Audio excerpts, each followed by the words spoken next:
The epidemic situation of COVID-19 in Hong Kong has undergone drastic changes recently. Among the 52 confirmed cases announced on the 13th of July, 41 were local cases. New cases recorded during the period from July the 7th to the 13th of July include 181 cases without travel history during the incubation period.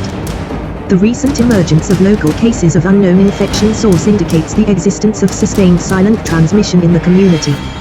The risk of a large-scale outbreak is extremely high. As a result, some measures were introduced. In this video, let's take a look of these new measures and some local updates. Before it starts, please like and subscribe to my channel Just Go Travel. Let's start.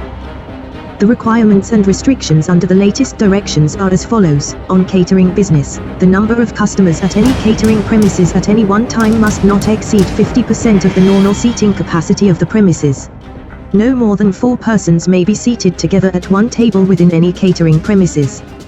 From 6 p.m. to 4:59 am of the subsequent day, a person responsible for carrying on a catering business must cease selling or supplying food or drink for consumption on the premises of the business, and close any premises, or part of the premises, on which food or drink is sold or supplied by the business for consumption on the premises.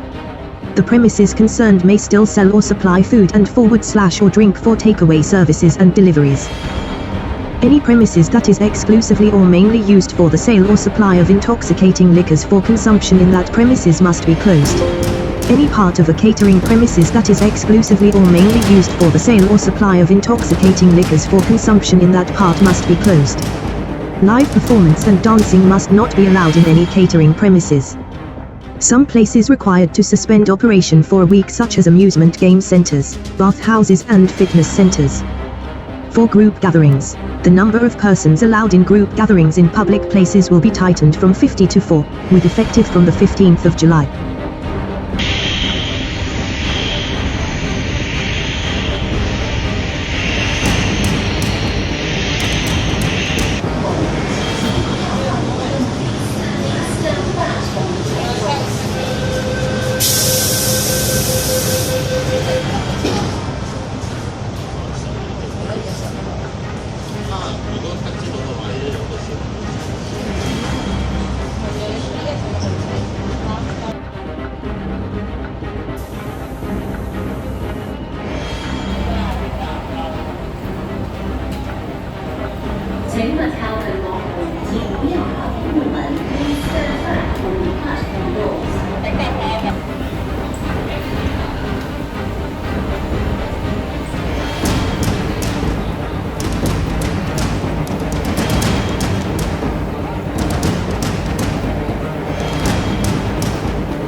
If you travel outside Hong Kong and have a fever or other symptoms, back to you.